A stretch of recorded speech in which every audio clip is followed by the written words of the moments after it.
ወወልድ ወመንፈስ ቅዱስ አሐዱ አምላክ አሜን። ክርስቶስ በእውነት ተነስቷል፣ ሰይጣንን አስሯል። ከዚህ በኋላ ፍስሐና ሰላም ደስታ በምድራችን ላይ ሆኗል።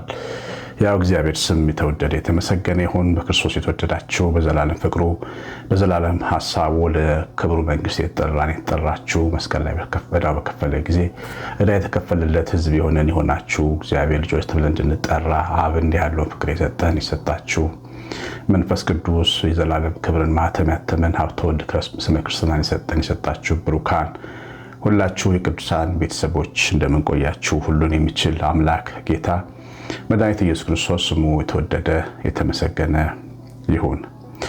የእግዚአብሔር ልጆች ዛሬ የምንማረው በጣም ትልቅ ትምህርት ነው። መጽሐፍ ቅዱሳችን ላይ ከተመዘገቡ አስገራሚ ታሪኮች ውስጥ ማርቆስ ወንጌል ምዕራፍ 5 ከቁጥር 1 ጀምሮ ያለው እንደዚህ አነባለሁ። ወደ ባህር ማዶም ወደ ጌርጌሴኖን ሀገር መጡ።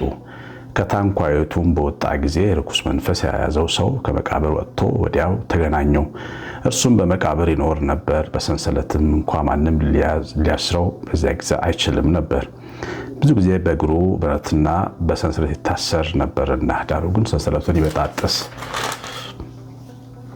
እግር ብረቱንም ይሰብር ነበር። ሊያሸንፈው የሚችል አልነበረም። ሁል ጊዜም ሌሊትና ቀን በመቃብርና በተራራ ሁሉ ይጮህ ነበር። ሰውነቱንም በድንጋይ ይዋጭር ነበር።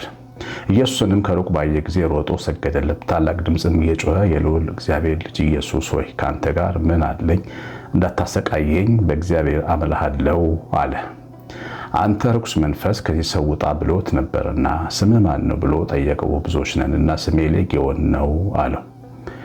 ሌጊዮን ማለት ጭፍራ ወይም ደግሞ 10,000 ሰራዊት እንደማለት ነው።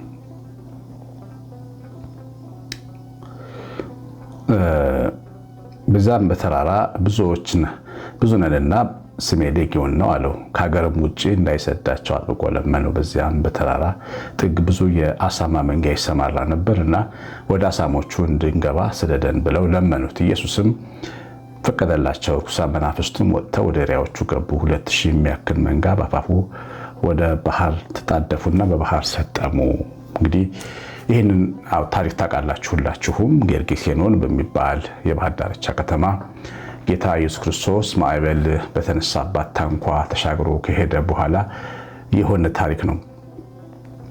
እነዚህ መናፍስት በአንድ ሰው ላይ ነው ያደሩት። እንግዲህ 10,000 ያክል ይሆናሉ። ግማሹ 5,000-6,000 ብሎ ይገምታል።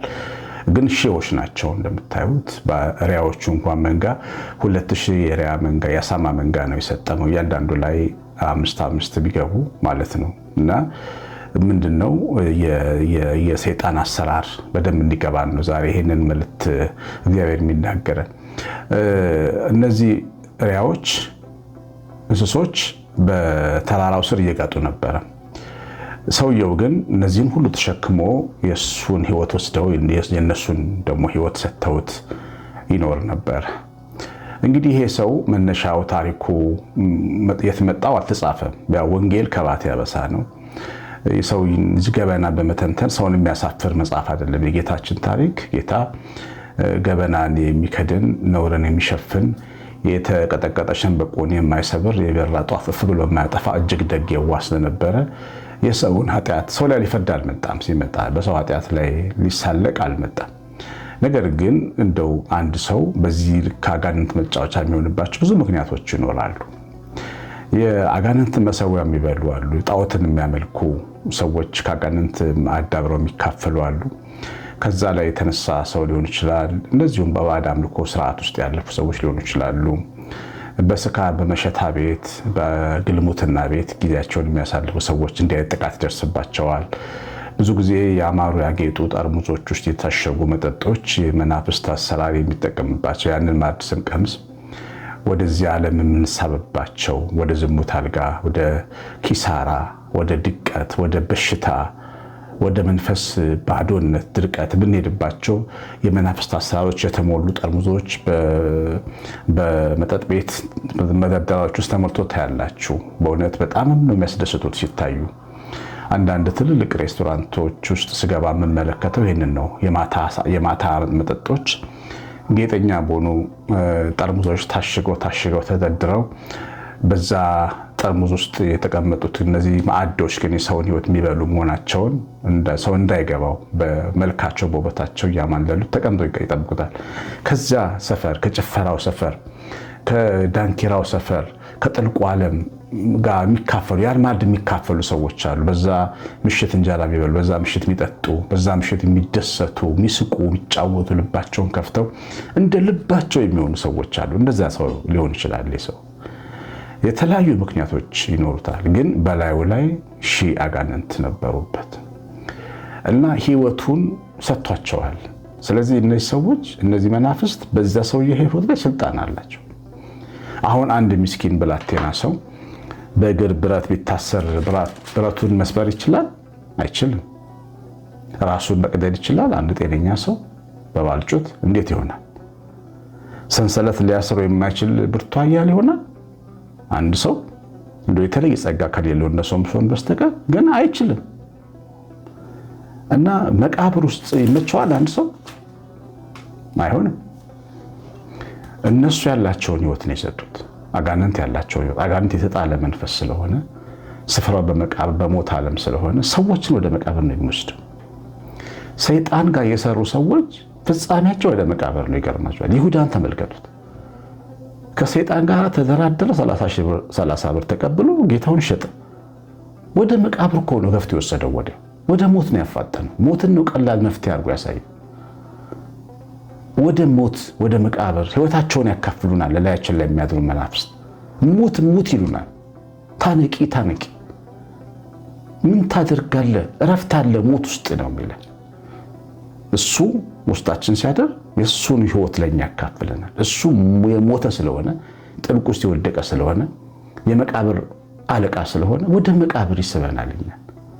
የእኛን ደግሞ ጤና፣ የእኛን ሰላም፣ የእኛን በረከት፣ የእኛን ስብዕና ይቀማናል። የዚህ ልጅ ስብዕና ተቀምጦ እንደሚያስፈሩ አራዊቶች መቃብር ውስጥ ነው የሚኖረው፣ እንደ ዱር አይጦች ማለት ነው። የሰው ልጅ መኖሪያ ግን እሱ አይደለም። ግን እንደነሱ ደግሞ አስቸጋሪ፣ ማንም የማይዘው ኃያልና ክፉ ገዳይ አጥቂ ነበር። ሰዎችን በመቃብር ስፍራ የተዉት አደገኛ ስለነበረ ነው። አሁን ይሄ ታሪክ ምንድነው የሚያስረዳ? በላያችን ለሚያድሩ መናፍስት ህይወትን እንድናካፍላቸው ፈቃደኛ መሆን የለብንም። እነሱ እኛ ጋር እንዲያድሩ ምን ፈቅድባቸው ብዙ ነገሮች አሉ። ቅድም እንደተባለው የማይገባ ማዕድ ላይ አትቀመጡ። ጭፈራ ቤት ሄዳችሁ መጠጣት ትጠጡ። ጭፈራ ቤት ገብታችሁ በጭፈራ ሙዚቃ አትበዱ። ማዕዳችሁን አትቁረሱ። ጠንቋ ቤት ገብታችሁ ሰግዳችሁ የሚቀርብላችሁን ቁራሽ አትብሉ። ከመናፍስት ጠሪዎችና ከክፉ ዶክተሮች እግዚአብሔርን ሐሳብ ከሚቃወሙ መጥፎ መተተኞች ማዕድ አትካፈሉ። ቤታችሁ አትጥሯቸው፣ አትፍቀዱ። ፍቃድ በጣም አደገኛ ነገር ነው። መፍቀድ ስትጀምሩ ቤታችሁ በአጋንንት ሊሞላ ይችላል። ያዋጣል ይሻል ይሆን የሚል የልብ ዝንባሌ አታምጡ በውስጣችሁ። ልብ ሲያዘነብል በር ሲከፍት ዝርግፍ ብለው እዚህ ያለ መናፍስት በአንድ ሰው ቤት ውስጥ ሊገቡ ይችላሉ። እንደሰማችሁት አንድ ሰው እነዚህ ሁሉ ራዮች የሰጠሙበት መንፈስ ተሸክሞ የሚኖረው አንድ ሰው ነው። እግዚአብሔር ልጆች ከዛ እነሱ የኛን ህይወት ይከፈላሉ። እኛን ክብር ያለንን በእኛ ይከብራሉ፣ በእኛ ትከሻ ላይ ይኖራሉ። ሰው የክብር ፍጥረት ስለሆነ ጥልቅ ውስጥ አይደለም የሚኖረው፣ መሬት ላይ ነው የሚኖረው። ለዛኛው ሰማያዊ ዓለም እየተዘጋጀን እየሰራን እየጸለይን እየተባረክን እንኖራለን። ይሄ የኛ የሰላም መኖሪያ ነው። ከጥልቁ ወጥተው እኛ ላይ ይኖራሉ፣ ህይወታችንን ይካፈላሉ፣ መኖር ይችላሉ። እኛ ውስጥ መኖር ስለሚችሉ በእኛ ሰዎች ያጠቃሉ። የቁጣ ቀስት ይወረውራሉ ሰው ላይ። ቁጣ ራሱን የቻለ አጋንንታዊ ቀስት ነው። እኛ የምንቆጣው ሰዎች በመቆጣት ሱስ ልንያዝ እንችላለን። የቁጣ ሱስ ሰዎችን እያጠቃ እሱ ይዝናናል፣ ይደሰታል፣ ብርታቱን ያሳያል። ድሮ ኃይለኛ እናቴ ነበረች፣ ሰንበት ተማሪ ነበርና ሁሌ ይለኝ ነበር። እናቴ እኮ እኛን ሁሌ ቀንና ማታ የተቆጣች ትዝናናለች ይላል። እውነቱን እኮ ነው። ጠዋትና ማታ ኔ ስትል የምትውል እናት ነበረችው። ዝናብ የነበረችና የሐምሌ ዝናብ ነበረች ይላል። ሁልጊዜ እርግማን፣ ቁጣ ልጆቿ ቤት መግባት አይወዱም። የትምህርት ቤት የቤት ሰዓት ሲደርስ ያዝናሉ። በቃ ቤታችን ልንመለስ ነው እያሉ እሷ ትደሰታለች። እናታቸው ተሳቀው ይኖራሉ። እና ራሱን ችሎ የወጣበት ቀን ለሱ ትልቅ ቀን ነበር። እና የቁጣ አገልግሎት እንድንሰጥ አጋንንተኛ ሊያድረው ያደርገናል። ህይወታችንን ይካፈልና ሰዎችን ያጠቃብናል። በእኛ ማለት በጣም ብዙ ሴቶች፣ በጣም ብዙ ወንዶች ኃይለኞች፣ ግብታውያን በመቆጣት ቤትና ትዳራችንን ብጥብጥ የምናደርግ ልጆቻችንን ቀውስ የምናደርግ ብዙ ነን። የሥራ ቦታ እኛ ከገባን ጸጥ ይላል ስራ ቦታው። በቃ ጸጥ ስላለ የተገዛ ይመስለናል። ግን ሲኦል የምናደርገው በንዴትና በቁጣ በኃይለኛ ንግግር አጋንንት በእኛ ላይ የተጠቀመ ሰዎችን እያጠቃ ነው። ማወቅ ያስፈልጋል። የእኛን ህይወት ተካፍሎ እድል ይሰጠዋል። በእኛ አፍ አሁን እኔ ይሄ ደረቴ ላይ ባደረግኩት ስፒከር ነው ለእናንተ ድምፅ የሚልከው። የእኔን ድምፅ ወደ እናንተ ያመጣል ስፒከር። እሱም በእኛ ሰውነት ላይ እንዲጠቀም ህይወታችንን ልንከፍልለት ልንሰጠው አይገባም። ልክ አይደለውም ማለት አለብን። አስቸጋሪ ባህሪያችን ነው ማለት የለብን። ሐዘንተኞች፣ ሰው የሚያሳዝኑ፣ እነሱ የሚያዝኑ፣ ለቅሶ የሚወዱ የለቅሶ ሱስ ያለባቸዋል። የሐዘን ሱስ፣ የእንባ ሱስ፣ እያለቀሱ ቤተሰቦቻቸውን ትካዜ ላይ የሚጥሉ ወይኔ ልጄ፣ ወይኔ ባሌ፣ ጠዋት ማታ ጥቁር ለብሰው የሚውሉ እነሱ ያዘኑ ይመስላችሁ ይሆናል። አይደለም። አጋንንት በእነሱ የሐዘን መንፈስ እናንተን ይበጠበጠ ነው። እነሱ ይደሰታሉ። ትኩረት ስለሚሰጣቸው ደስ ይላቸዋል። ስለዚህ በየቀኑ ማዘን ሊፈልጉ ይችላሉ።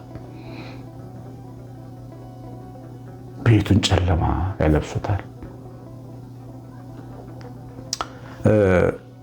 አንድ ቤተሰብ አረፈና ሲሄድ አንድ ቤት ውስጥ ቤቱ እንዳለልጡት የሐዘን ድባብ እንትን ብለዋልና ቆይቷል። 2 ወር ሆኖታል። ቴሌቪዥኑ ተዘግቷል። ፎቶዎች ተገልብጠዋል። ሁሉ በቃ ቤቱ ታውቃላችሁ፣ አበሻ ሐዘን ቤት እንዴ ምን ማለት ነው? እየተቆጣው ምንድነው ይሄ ሁሉ ነገር? ቴሌቪዥን ክፈቱ፣ ልብሳችሁን ቀይሩ፣ ፎቶአችሁን ክፈቱ። ይሄ የሞተ ቤተሰብ አይደለም፣ የሞታ ቤት፣ ይሄ መቃብር አይደለም። እንደዚህ አይነት ሰዎች አሉ። ቤታቸውን የመቃብር ጽልመት የሚያው በዚህ የሚዝናኑ አጋንንት በእነሱ ላይ እየሰራ ሰውን የሚረብሽ መሰዊያ ሆነውለት የሚያገለግሉ ሰዎች አሉ። ጥንቃቄ ያስፈልጋል። ቂመኛ በመሆን ሰው ማጥቃት፣ ደመላሽ መሆን፣ አጥቂ መሆን፣ በቀለኛ መሆን፣ ስውር በቀል መበቀል የሰው ልጅን ሰውን ይወላችሁ ጌታ እንዳስተማረው ሊያርድ፣ ሊያጠፋ፣ ሊሰርቅ ነው ጠላት የሚመጣው። በእኛ እጅ ያርደዋል፣ ያን ሰው በእኛ እጅ ወገዋል።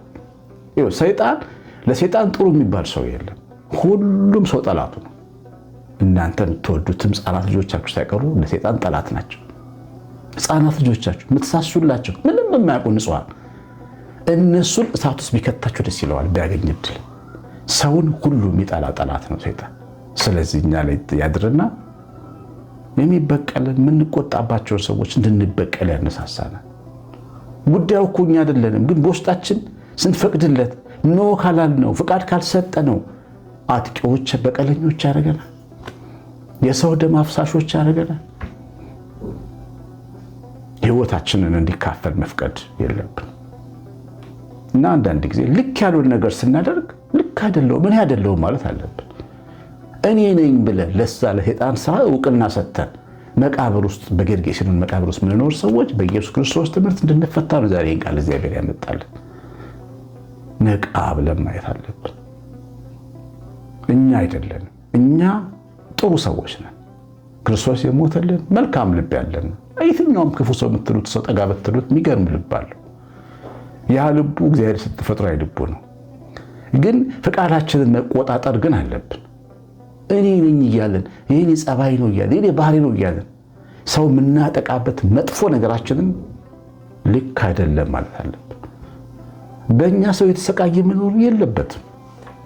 አኩራፊነት፣ የትዳር ጠንቅ፣ የቤተሰብ ጠንቅ 3-4 ሳምንት የሚያኮርፉ የበዓል ቀን አኩርፈው፣ የፋሲካ ቀን አኩርፈው፣ የጾም ቀን አኩርፈው አልጋ ለይተው የሚተኙ ቤታቸውን ብጥብጥ የሚያደርጉ በማኩረፍ ምን እንደሆኑ የማይናገሩ አጋንንት ቤት ውስጥ እንዲሰራ ህይወታቸውን የሚያካፍሉ ሰዎች ናቸው። እነዚህ መጠንቀቅ ያስፈልጋል።